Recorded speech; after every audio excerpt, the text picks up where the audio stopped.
Hello guys, welcome to our channel. This is Teja. ప్రస్తుతం మనతో పాటు సీనియర్ జర్నలిస్ట్ నమ్ము బాలాజీ గారు ఉన్నారు.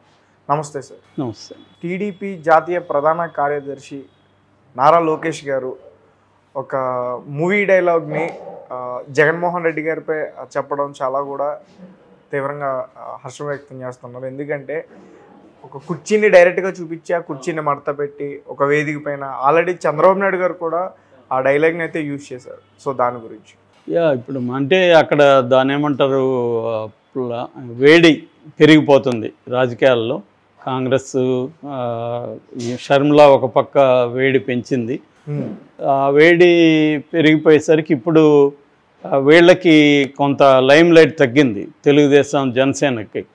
దాంతో వాళ్ళు కూడా రెడీ అయ్యారు, మనకు కూడా లైమ్ లైట్ కావాలని. కొంత షర్మిలది కొద్దిగా తగ్గుతుంది, పైగా పెళ్లి హడావిడిలో ఉంది. కాబట్టి వీళ్ళు ఇప్పుడు మనం మైలేజ్ తీసుకురావాలన్నది ఒకటి, తెలుగుదేశం శ్రేణుల్లో ఒక ఉత్సాహాన్ని నింపాలి అనేది కూడా కనబడుతుంది. ఎందుకంటే జగన్ సిద్ధం సభలతో యూత్ని టార్గెట్ చేస్తున్నారు. ఎందుకంటే ఇప్పుడు కొత్తగా మనకి ఆంధ్రప్రదేశ్లో 70 లక్షల మంది ఫస్ట్ టైం ఓటర్స్ వస్తున్నారు. సో ఈ ఫస్ట్ టైం ఓటర్స్ని అట్రాక్ట్ చేయడం కోసం జగన్ ఏం వ్యూహం పంటున్నా అంటే కొద్దిగా ఈ యూత్కి తగినట్టుగా మాట్లాడడం, డైలాగ్స్ చెప్పడం. సినిమా చంద్రముఖి అన్నాడు చంద్రబాబుని, నేను అభిమన్యుడిని కాదు అర్జునుడిని అన్నాడు. ఇలాగా జగన్ వ్యవహార శైలికి భిన్నంగా యూత్ని అట్రాక్ట్ చేయడం కోసం కొన్ని చేస్తున్నాడు. అలాగా మొన్న సభలో అతను స్లీవ్స్ మడచాల్సిన టైం వచ్చింది మనకి అని చెప్పాడు. అది బాగా వైరల్ అయింది. అంటే జగన్ అలా మాట్లాడు మామూలుగా. సో ఈ యూత్ని టార్గెట్ చేస్తున్నట్టుగా కనబడుతుంది. దానికి చంద్రబాబు కూడా జగన్కి పోటీగా తను కుర్చీ మడతపెట్టి అనేది మాట్లాడాడు. నిజానికి అది మన ఛానల్లోనే వచ్చింది బిగినింగ్లో. అది నిజానికి అతను ఒక బూత్ పదానికి వాడాడు, అది కుర్చీ మడతపెట్టి అనేది డాష్ డాష్ అని. దాన్ని మన గుంటూరు కారంలో సాంగ్గానే పెట్టేశారు. దాని మీద విపరీతంగా విమర్శలు వచ్చాయి త్రివిక్రమ్ శ్రీనివాస్ మీద, ఇంత బూతుకు దిగజారాలనా అది ఇదని.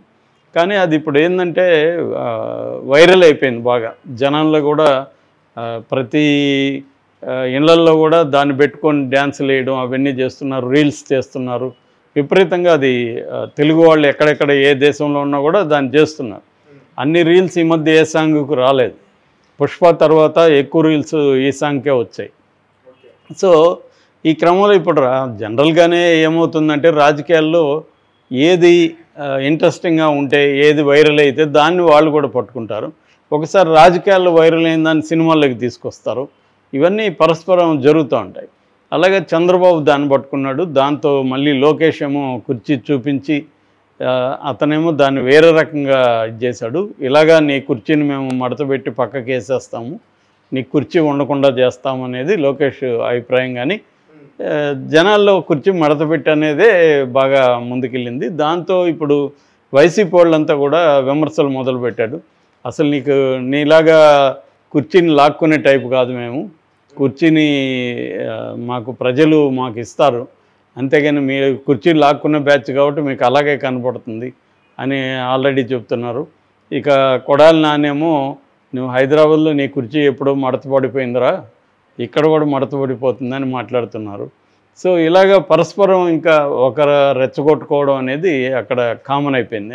ఎందుకంటే ఇప్పుడు ప్రతి ఒక్కరు కూడా మేమేము అధికారంలోకి వస్తే ఏం చేస్తాము, మీరు అధికారంలో ఉన్నప్పుడు ఏం చేశారు, ఇది ప్రధానంగా ఉండాలి. కానీ అది కాకుండా వ్యక్తిగతంగా వెళ్ళిపోవడం, దాడులు చేయడం, నీచంగా వాళ్ళ ఫ్యామిలీలని గురించి కూడా లాగడం, ఇవనేవి బాగా ఆంధ్రప్రదేశ్ రాజకీయాల్లో బాగా పెరిగింది. ఎందుకంటే చాలా ఈసారి చంద్రబాబుకి ఒక రకంగా చివరి ఎన్నికలు, చంద్రబాబుకి కాదు అది తెలుగుదేశానికి కూడా చివరి ఎన్నికలు అని చెప్పొచ్చు. ఈసారి కానీ ఓడిపోతే మళ్ళీ డిఫికల్ట్ అవుతుంది. ఈ క్రమంలో తెలుగుదేశం వైపు నుంచి కూడా మొత్తం మోహరించారు. మీడియా కూడా చాలా ఇంతకుముందు ఎప్పుడూ లేనంతగా జగన్ని అటాక్ చేస్తుంది. తెలుగుదేశం మీడియా కూడా ఇంతకుముందు కనీసం కొంత బ్యాలెన్స్గా ఉండేవాళ్ళు కూడా ఇప్పుడు 95% ఆ మీడియాలో జగన్ మీద నెగిటివ్గా తప్ప ఇంకా వేరే రకంగా రావట్లేదు. అట్లాగే జగన్ మీడియాలో కూడా 95% తెలుగుదేశం జనసేనలకు యాంటీగా వస్తుంది. సో ఇంత ఇదొక యుద్ధంలాగా ఉంది. యాక్చువల్గా ఎలక్షన్లు అనేది ఏంది, వీళ్ళందరూ చెప్పేది ఏంది, మేము ప్రజలకు సేవ చేయడం కోసం రాజకీయాల్లోకి వచ్చాం. అసలు ఎవడు వీళ్ళని ప్రజలకు సేవ చేయమని అడగలేదు. ఫస్ట్ ఆఫ్ ఆల్ ప్రజలు ఎవరు అడగలే, వాళ్ళే వచ్చారు. సరే సేవ అంటే ఇదే అనే ఒక ఇది కలుగుతుంది అందరికీ. అయినా ఇప్పటికీ వాళ్ళు అదే చెప్తుంటారు సేవని. ఎవడు నమ్మడని వాళ్ళకి కూడా తెలిసినా ఇంకా వేరే ఏం చెప్పరు. సో ప్రజల కోసం, దేశం కోసం, ధర్మం కోసం అన్నట్టుగానే మాట్లాడుతుంటారు. సో ఆ కాంటెక్స్లో ఇలాంటి వాటి ద్వారా వాళ్ళు బయటపడిపోతుంటారు. అంటే ఇప్పుడు లోకేష్ కానీ చంద్రబాబు కానీ చేయాల్సింది ఏంటి, జగన్ పాలన ఎంత ఘోరంగా ఉంది, ఏ వర్గాలకి అన్యాయం జరిగింది అనేది చెప్పాలి. అట్లాగే మేము వస్తే బెటర్గా ఏమేమి చేస్తామా, ఈ రెండు ప్రధానంగా చెప్పాలి.